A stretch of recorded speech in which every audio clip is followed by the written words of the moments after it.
जय हिंद दोस्तों।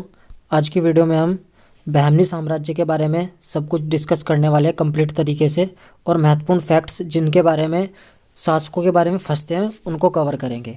Last video में हम विजयनगर साम्राज्य को 1336 ईस्वी में जो MBT मोहम्मद बिन तुगलक के समय अलग हुआ था उसको कवर कर चुके हैं ऑब्जेक्टिव के साथ। यदि आपने वो नहीं देखा तो आप पहले वो कवर कर लें, ठीक है। आज की वीडियो में हम MBT से ही 1347 ईस्वी में जो अलग होता है बहमनी साम्राज्य और अलग करने वाला है हसन गंगू, उसके इनकी डिटेल के में बहमनी साम्राज्य की डिटेल से हम डिस्कस करने वाले हैं। तो पहले संस्थापक याद रखना है। संस्थापक कौन हो गया इसका? अलाउद्दीन बहमन शाह। तो हसन गंगू के नाम से जो फेमस था अलाउद्दीन बहमन शाह, तो संस्थापक है किसका? बहमनी साम्राज्य का। इन्हीं के समय मुद्रा चलती थी हुड। हुड मुद्रा किसके समय चलती थी? बहमनी साम्राज्य के। जबकि विजयनगर साम्राज्य के समय मुद्रा का नाम क्या था? पैगोडा। मुद्रा का नाम पैगोडा। इनके समय राजधानी गुलमर्गा है, और विजयनगर के समय जो राजधानी थी वो हम्पी थी। क्या थी? हम्पी, जो तुंगभद्रा नदी के किनारे स्थित थी। तो राजधानी गुलमर्गा। यहाँ की भाषा मराठी थी। और जो हसन गंगू था एक सहिष्णु शासक था। सहिष्णु शासक ऐसे शासक को बोला जाता है जो हिंदू मुस्लिम को साथ साथ लेकर चलता हो। और हसन गंगू के द्वारा ही दक्षिण भारत में पहली बार जजिया कर की समाप्ति की गई थी। यदि आपको जजिया कर का इतिहास नहीं पता है तो वीडियो पढ़ी है, प्लेलिस्ट में जाकर आप देख सकते हैं। दक्षिण भारत में पहली बार जजिया की समाप्ति करने वाला शासक हसन गंगू है, ठीक है, और जो एक सहिष्णु शासक है। उसके बाद जो अगला शासक बनता है इसमें मोहम्मद प्रथम। ये विजयनगर के जो शासक है बुक्का प्रथम से युद्ध लड़ता है, जिसको रायचूर का युद्ध भी होता है। रायचूर के युद्ध में ये भी भाग लेता है जो 200 वर्षों तक चलता है। तो ये कंटिन्यू चल रहा है और ये भाग भी ले रहे हैं। कौन? मोहम्मद प्रथम। तो रायचूर का जो युद्ध है जो 200 वर्षों तक चला था उसमें भाग लेने वाला जो बहमनी साम्राज्य का शासक कौन है? मोहम्मद प्रथम है। फिरोज शाह, इसके द्वारा देवराय प्रथम के साथ युद्ध लड़ा गया। और जो शिहाबुद्दीन है, ये इंपॉर्टेंट है। शिहाबुद्दीन, शाह से शिहाबुद्दीन, शाह से संत अहमद। तो संत अहमद किसे बोलते थे? शिहाबुद्दीन को जाना जाता था संत अहमद के नाम से। एक प्रसिद्ध और विद्वान, सबसे प्रसिद्ध और विद्वान शासक है। राजधानी परिवर्तन करता है। राजधानी परिवर्तन करके गुलमर्गा से कहाँ ले जाता है? बीदर ले जाता है। कौन? शिहाबुद्दीन।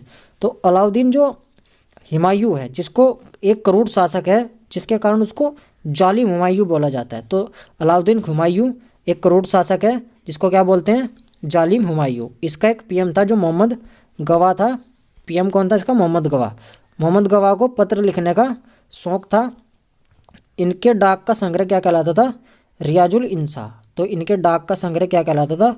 रियाजुल इंसा। रियाजुल इंसा पूछा आपसे क्या है? रियाजुल इंसा जो डाक संग्रह होती थी, पत्रों का संग्रह होता था, उसको बोला जाता था रियाजुल इंसा।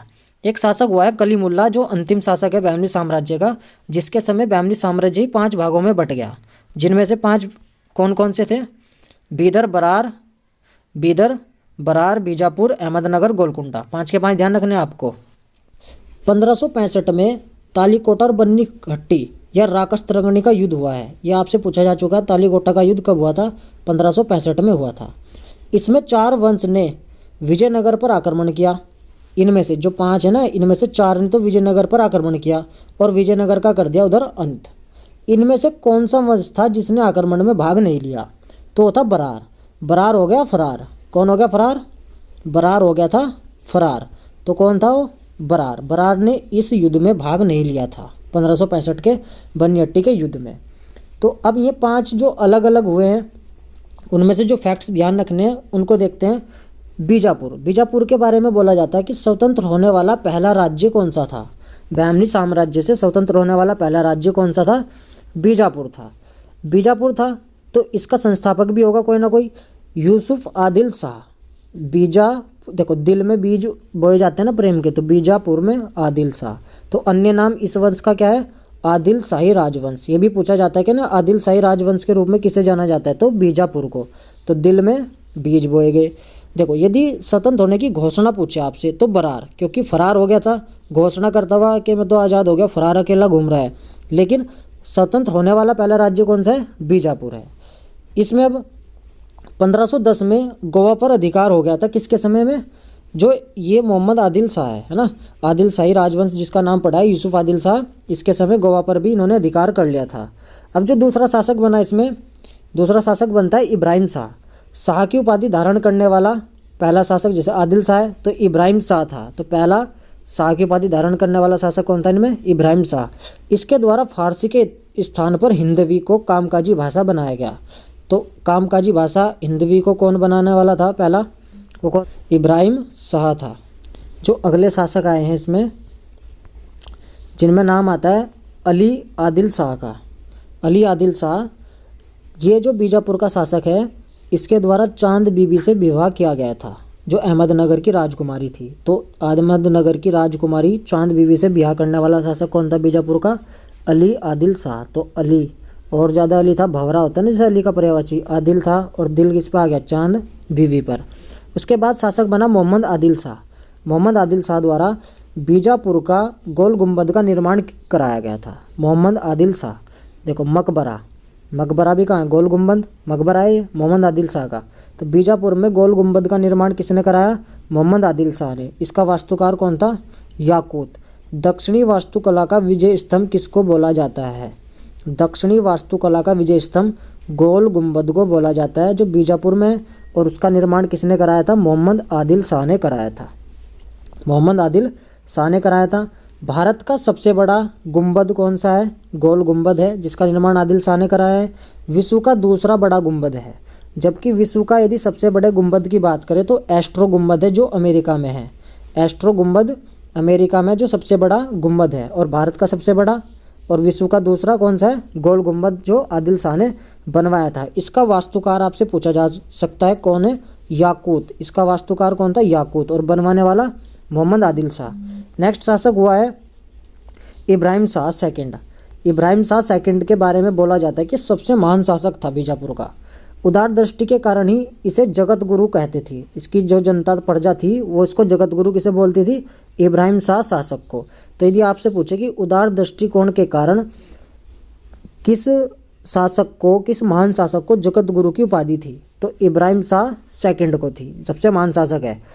इसका हिंदी गीत संग्रह किताब ए नवरस की रचना की है इसने, है ना। हिंदी गीत संग्रह इसका इब्राहिम शाह सेकंड का किताब ए नवरस, किताब ए नवरस।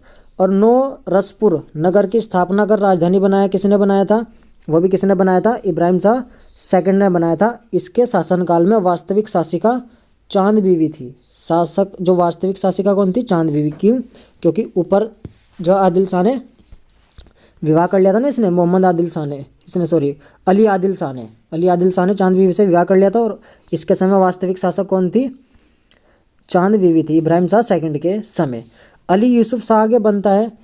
जहांगीर ने फरजंद की उपाधि दी थी जिसको, अली यूसुफ शाह। अली यूसुफ शाह को किस चीज़ की उपाधि थी? फरजंद की। किसने दी थी? जहांगीर ने। जबकि अकबर ने फरजंद की उपाधि किसको दी थी? मान सिंह को दी थी। तो फैक्ट्स आपको कवर करने हैं। अकबर द्वारा फरजंद की उपाधि किसे दी गई थी? मान सिंह को। और जहांगीर द्वारा फरजंद की उपाधि किसके दी गई? अली यूसुफ शाह को। सिकंदर शाह बनता है आदिल शाही वंश का अंतिम शासक। तो अंतिम और पहला, और जिनके बारे में फैक्ट है वो तो इंपॉर्टेंट है। सिकंदर शाह वंश, सिकंदर शाह कौन है? आदिल शाही वंश का अंतिम शासक है। 1686 में औरंगजेब द्वारा बीजापुर पर अधिकार कर लिया गया। तो औरंगजेब जो शासक है, इसके द्वारा बीजापुर पर अधिकार कब किया गया? 1686 में अधिकार कर लिया गया था। तो बीजापुर का काम खत्म। अब चांद बीवी के बारे में थोड़ा सा समझ लेते हैं। तो जो बीवी का मकबरा है उसी को रबिया उद्दौरानी का है। किसका है वो मकबरा? रबिया उद्दौरानी का। बनवाने वाला कौन था? औरंगजेब का पुत्र आजम शाह ने अपनी माँ की स्मृति में उसको बनवाया था। रबिया उद्दौरानी का अन्य नाम दिलरस बानो बेगम है। और बीवी का जो मकबरा है उसको सेकंड ताजमहल ऑफ इंडिया बोलते हैं। पहला ताजमहल ऑफ इंडिया आगरा वाला है, और बीवी का जो मकबरा है सेकंड ताजमहल ऑफ इंडिया है। और बीवी का मकबरा कहाँ है? औरंगाबाद महाराष्ट्र में है। रबिया उद्दौरानी का अन्य नाम दिलरस बानो बेगम है, दिलरस बानो बेगम है। और बीवी का मकबरा किसका है? रबिया उद्दौरानी का, यानी कि दिलरस बानो बेगम का ही, बेगम के जो मकबरा है उसी को ही बीवी का मकबरा बोलते हैं।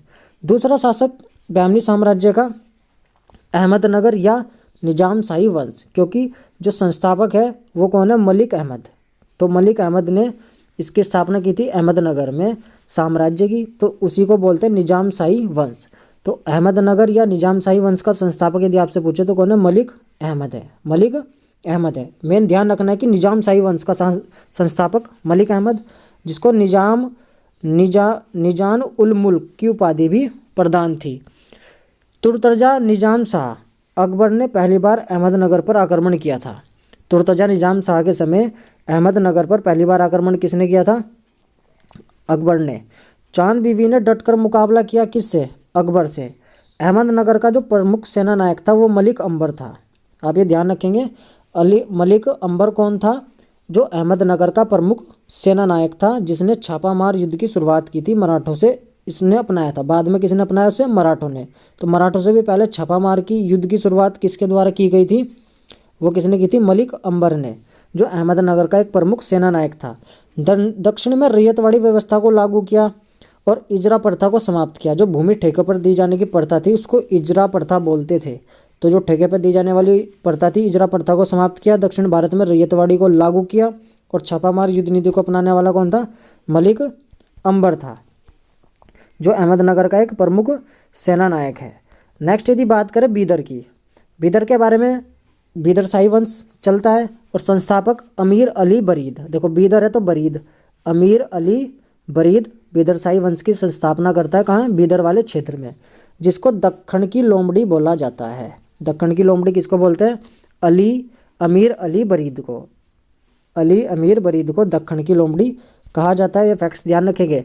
चौथा जो राजवंश आता है गोलकुंडा, अब ज़्यादा फैक्ट्स नहीं है इसमें। गोलकुंडा जिसने कुतुब शाही वंश की स्थापना की है, उसका संस्थापक कौन है? कुतुब शाही वंश कहाँ है? गोलकुंडा में। संस्थापक कौन है? कुली कुतुब शाह। तो कुली कुतुब शाह ने कुतुब शाही वंश की स्थापना कहाँ की है? गोलकुंडा में। कुतुब शाही वंश कहाँ पर था? गोलकुंडा में प्रचलित था। पांचवा शासक है इसका एक महत्वपूर्ण, मोहम्मद कुली कुतुब शाह। ये खाली कुली कुतुब शाह है।